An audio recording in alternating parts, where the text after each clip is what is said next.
I remember it being 2019, and whenever I get stressed out, especially in this big city, I get this urge to just go into nature. It's just something I don't think about. It's just like go into the wilderness. And I had planned on going camping with a friend of mine. He proposed it. He said it's a bunch of us. It's gonna be 16 of us. We're gonna go camping, and it just never happened. And then so I called my boy. And so then I called my boy Benny, and I'm like, yo, let's do this. Like, the group can't make it, but I'm down to go if you down to go. And he's like, yeah, let's just go. And it was so random for us to actually go on that hiking trip together. We didn't really know each other like that, but we would connect over script and just filmmaking. And at the time, I was working on this script about this character who escaped the cult. And he was just lost in the wilderness until he found the light, and he ran towards it, and he was able to escape this cult. And at the time, I wanted to travel to certain places that inspired me and inspired this story. And I had this vision about like a lot of these trees and like a particular like winding road. And it was interesting because we decided that we were gonna go up to New Hampshire because just a lot of trees and mountains and everything. But we ended up in Woodstock, New York. So we had intention, we wanted to go to New Hampshire, but it was during COVID. And so there was no interstate travel, or you would have to quarantine for 14 days. So the police stopped us and let us know they were doing the checkpoint, and we realized, okay, we can't go out of the state. So we decided to just choose a random town where we found a hotel. We went into Albany, and we just woke up the next day, found the nearest hiking trail, and we went to it. So we ended up waking up at this shitty hotel. This is like Albany, so it's way more city-like than we were expecting.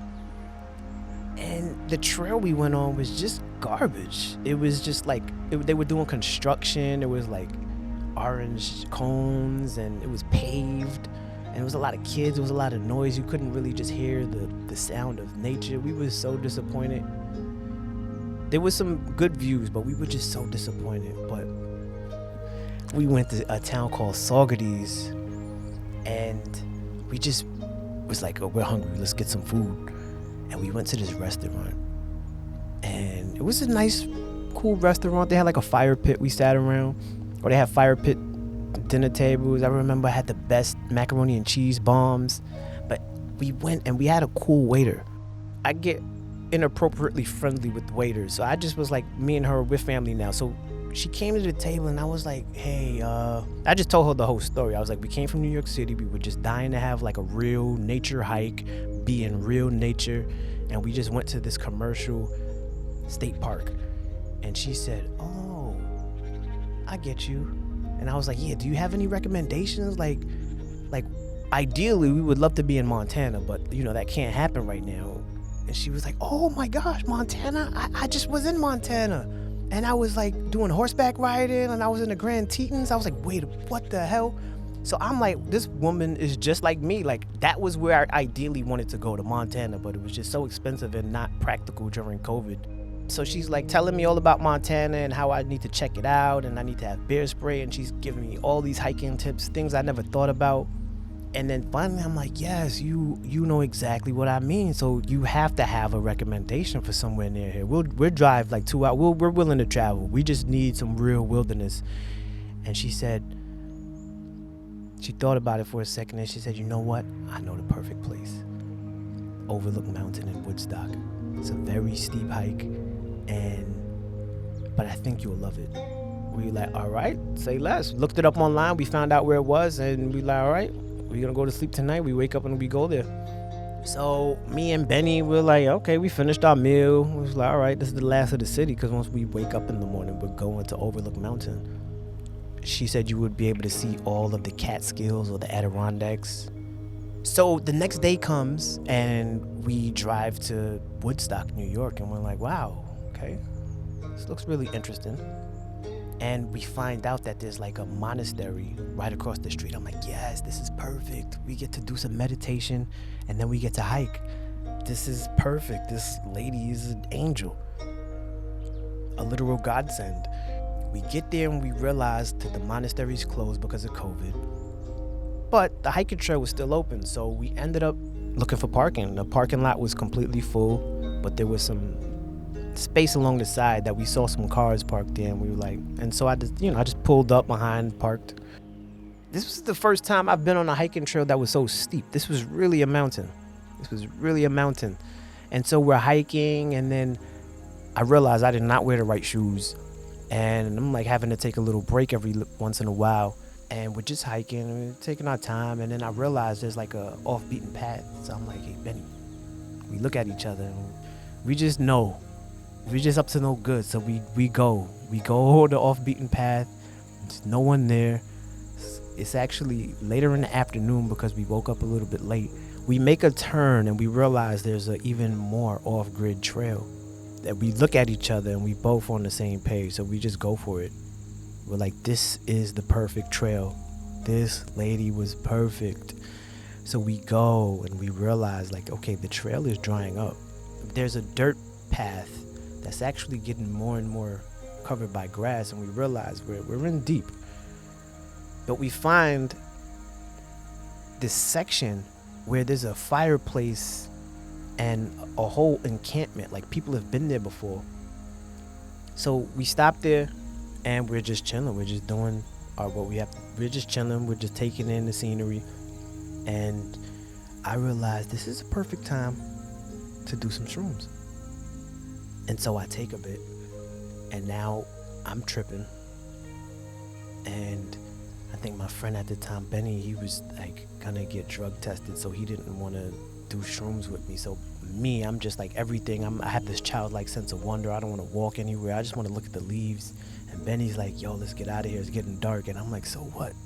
Who cares about the dark? But I think we should have cared about the dark, because once we got down at the end of the trail, we got to the top of the mountain, and we see these epic views. Like, we see all of New York. It is breathtaking. Like, you take one wrong step and you probably will fall for like 3 minutes. We were just so high up. We walked by like an abandoned mansion. We walked by a firehouse. We walked by a family eating pizza. We just saw everything. So it was starting to get dark. And Benny is telling me like, hey, I think we should go. We should get out of here. It's very dark. There's no lights. Like, it's not safe. But I'm still tripping on shrooms. I'm like, okay, yeah, I get you. All of that makes sense logically, but I can't do it. So I end up sitting down. I'm like just laying on a rock. I don't want to leave, but now it's like pitch black. We're like seeing the eyes of animals. Like the crickets are out. There's no one on the trail anymore. We're hearing real nature. Like, we got what we asked for. And now I'm feeling bad because I'm like, dang, maybe I shouldn't have done those shrooms, because this is not easy to navigate going down this hill. Tripping, but even if I was sober, this is a difficult task. So we get down and we walk by the parking lot, and there's no cars in the parking lot. There are only 3 cars left. There's this big white pickup truck with a trailer attached to it, parked directly behind my car, and then one other car directly in front of my car. But every other car is gone. And you know, the shrooms makes you creative, so I'm like, okay, yo, Benny, wouldn't this be funny if, like, this is a setup? Like, why are all the cars gone besides the one behind me and the one in front of me? This is so crazy. And we're laughing about it. And I get in my car, and I start my car. And then I start to smell carbon monoxide. I'm like, Benny, do you smell that? He's like, what? It's like, yo, you don't smell that? It smells like carbon monoxide in the car. He's like, yeah, I do smell it. I'm like, yo, what if somebody put like bananas in our tailpipe? So we get in this car, and while we're trying to warm up the car, we pass out, and then the trailer behind us just takes our car and takes us to who knows where, and takes us into a cult. And he's laughing. But I also noticed he pulled out his pocket knife. So I don't think it was funny. We was scared. And I'm like, yo, let's just, all right, wind down the windows. Let the car run, but let's get changed. Let's get out of here. And before I could say that, Benny's like, wait, what is that down there? There was another parking lot with a car that was on. And it was the only car in the parking lot. And the lights were on. And it wasn't even parked in a spot. It was just parked like there, like it was waiting for whoever was in my car. And so he says that, and I'm like, yeah. I just speedily changed my shoes, my pants, and by the time I sit down, that same car was pulling up next to us. And it was the creepiest thing. It was like out of a Quentin Tarantino movie. This dude with long hair, looks like a hippie from the 60s, like he was literally stuck in 1960s. His car was, the back of it was like filled with like luggage and just random stuff, like he was a hoarder and lived in his car. And then there was a woman in the passenger side who would not look at me at the side. She was just looking straight ahead. So I try to be nice and friendly, and he's like, okay, yeah, have you seen those guys on the trail? And I'm like, I look back at Benny, I'm like, guys on the trail? I mean, yeah, it's a public trail. Like, yeah, I saw a lot of guys on the trail. He's like, oh, okay. Because I was just waiting for some people. And I'm like, oh, okay, yeah. So he pulls over in front of the white trailer and he pulls out this flashlight and he's like flashing it out into the dark. And now I'm like, wait, no, he's signaling to someone. We didn't see anybody on the trail. We were the last ones. There are no cars here. Who could he be here waiting for? And why is he flashing his light into the trail entrance as if someone who was on the trail didn't know where they came from? Why would they need light? None of this makes sense. Listen, let me ask this guy a couple more questions. So I'm talking to him and he's like, yeah, so what are you guys doing around here? I was like, oh yeah, we were just, hiking and trailing. And the only reason, honestly, I say I took shrooms, but it was on the come down at this point. And so I had a joint rolled and I wanted to smoke it on the trail, but I had no lighter. And I got back to the car and I realized I had no lighter. And so I wanted to get out of there, but I also needed a lighter. This was like 12 o'clock midnight in a small town. There was no corner stores to go to. So I knew this was my last hope if I wanted to smoke.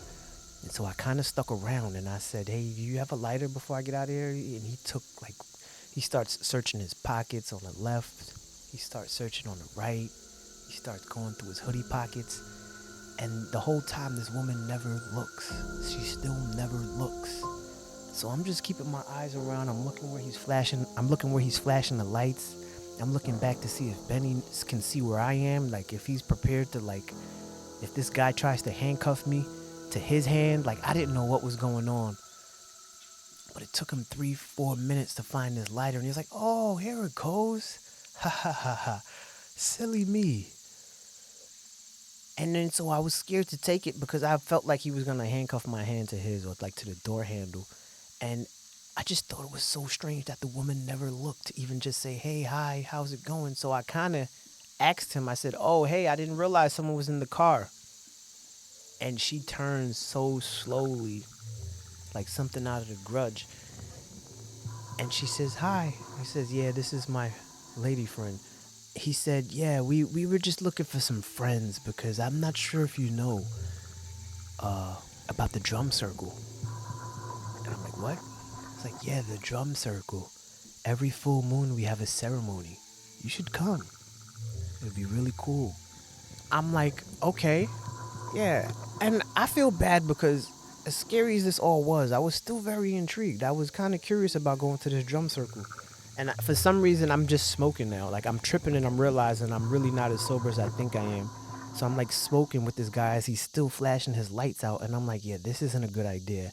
And now I'm think I'm too high to actually make smart decisions. But I start to see people coming from where he was shining his light. And I was like, wait, I didn't see anyone on the trail. So I tell him thanks and I run back to my car. And I'm like, yo, Benny, I don't know what's going on. He's like, and but before I could finish what I need to say, he's like, yo, let's get out of here, man. He's like, yo, let's go. And so I take off and I'm like, oh my gosh, I don't know what's going on. I still smell the carbon monoxide. What if there's a car up the road, like parked, stalled, where I can't pass and I have to turn around and go the opposite way where the guy was? And what made it worse was, like, right as I tried to leave, he said, hey, you should be careful on your journey. And I thought it was so strange. I said, what do you mean? He's like, just be careful. And I'm like, oh, because of the weed, like the police might pull me over? He was like, just be safe. And so I just got in my car and get out of there. So nothing happened that night, which I pray and I'm so grateful for. But I ended up seeing him again like a year later, randomly, in the same Woodstock. But yeah, it was a crazy thing for the story that I was trying to write was actually coming to life in real time as we were almost getting abducted. I feel dramatic saying it, but we almost might have gotten abducted by some strangers who wanted to initiate us into their drum circle community. I guess we dodged that bullet.